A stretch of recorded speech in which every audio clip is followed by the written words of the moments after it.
نبی اکرم صلی اللہ علیہ وآلہ وسلم نے فرمایا، جو صائم یعنی روزہ دار جھوٹ بولنا اور اس پر عمل کرنا نہ چھوڑے تو اللہ تعالیٰ کو اس کے کھانا پینا چھوڑنے کی کوئی ضرورت نہیں ہے۔ جامع ترمذی حدیث نمبر 707۔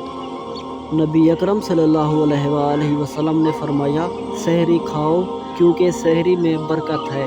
جامع ترمذی حدیث نمبر 708۔ حضرت صلی اللہ علیہ وآلہ وسلم نے فرمایا، جو کوئی رمضان میں راتوں کو ایمان رکھ کر اور ثواب کے لیے عبادت کرے اس کے اگلے گناہ معاف کر دیے جاتے ہیں۔ صحیح بخاری حدیث نمبر 37۔ حمزہ بن عمرو اسلمی رضی اللہ عنہ نے رسول اللہ صلی اللہ علیہ وآلہ وسلم سے سفر میں روزہ رکھنے کے بارے میں پوچھا۔ وہ خود مسلسل روزہ رکھا کرتے تھے تو رسول اللہ صلی اللہ علیہ وآلہ وسلم نے فرمایا، چاہو تو رکھو اور چاہو تو نہ رکھو۔ جامع ترمذی حدیث نمبر 711۔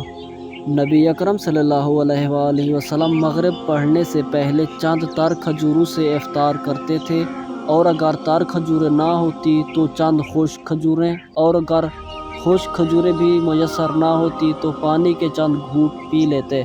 جامع ترمذی حدیث نمبر 696۔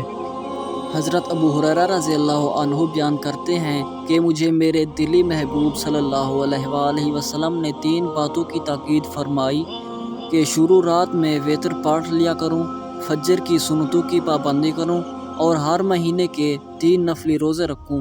سنن نسائی حدیث نمبر 1679۔ حضرت عقبہ بن عامر رضی اللہ عنہ اپنے شاگردوں کو بیان کرتے ہیں کہ رسول اللہ صلی اللہ علیہ وآلہ وسلم نے فرمایا، جو شخص بلند آواز سے قرآن پڑھتا ہے وہ اس شخص کی طرح ہے جو اعلانیہ صدقہ کرتا ہے، اور جو شخص ایسا قرآن پڑھتا ہے وہ اس شخص کی طرح ہے جو چھپا کر صدقہ کرتا ہے۔ سنن نسائی حدیث نمبر 1664۔